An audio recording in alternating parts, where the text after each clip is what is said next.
First season in the SEC, and the Texas Longhorns had a shot to grab the conference crown, but the big dogs gave them a rude awakening. They've been beaten by Georgia twice now, and if they're serious about winning the Natty this year, something's got to give. And Shannon Sharpe says that something is Quinn Ewers. Before we hear from him, hit that subscribe button over there to stay up to date on everything going on in the SEC. Now back to the video.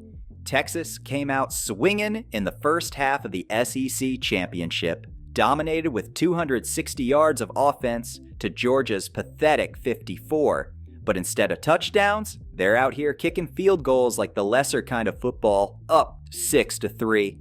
Congratulations and all that, I guess, but to win in the better kind of football, you gotta punch it in. Did Quinn Ewers lose all his swag when he cut his mullet? He played like he left his vision at home. Missing obvious passes, stalling drives. It was a clown show at times, and let's not forget, this ain't the first time people are telling Sark to let Arch Manning be the guy. Texas let a winnable game slip because they couldn't get out of their own way. Georgia's still the alpha dogs, and the Longhorns, well, they better figure out their QB situation fast, or they'll keep playing second fiddle in the SEC like some wannabe Big 12 leftovers. Shannon Sharpe and Ocho Cinco lit this up on the nightcap, and they're calling it like they see it. I know a lot of people thought like, you know what?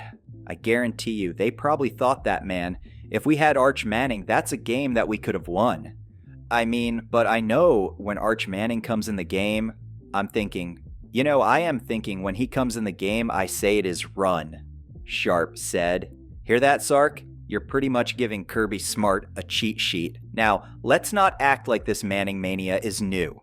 When Ewers went down early in the season and Arch had that one baller game, fans lost their minds. They're treating Arch like he's the second coming of Vince Young, but he's not.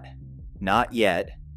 That hype train hasn't slowed down, though, and Texas fans keep screaming that Manning's the guy.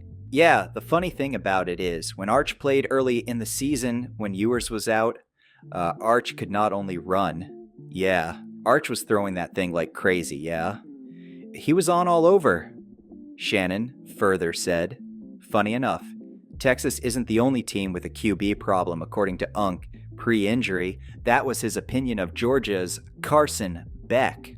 Georgia's problem is their quarterback. Now, I don't know how and what they saw in this guy to have this guy like he was the number one prospect quarterback, Sharpe said. So if Georgia won the conference with a faulty QB, why couldn't the Longhorns pull it off? It all comes down to Sark's game plan, or lack thereof. He's put all his chips on Ewers running the show. The problem is that Ewers is out there hobbling around on one good leg, which means rushing duties are a no-go. So his solution is to use Arch Manning like a one-trick pony for run plays. Sure, it worked against the Aggies when Arch punched in that rushing TD, but using him as a glorified running back ain't exactly lighting up the scoreboard.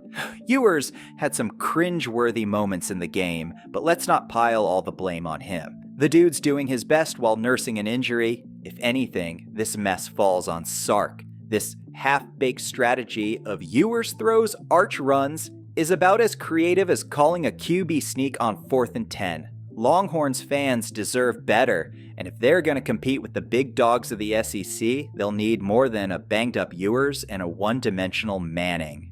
I mean, Texas had nobody but to blame for themselves. They had 2 missed field goals. Yeah, they fall for the goddamn fake punt. First of all, you have to understand situational football. You just got a situation when you went down and scored, right? The last thing the team wants to do is give you the ball right back. Yeah, put your punt safe. Punt safe. What are you gonna try? Where are you going? Sharpe said. If you were in charge of Texas, would you pull the plug on Quinn Ewers, or is he still your guy? Let's talk about it in the comments. See you there.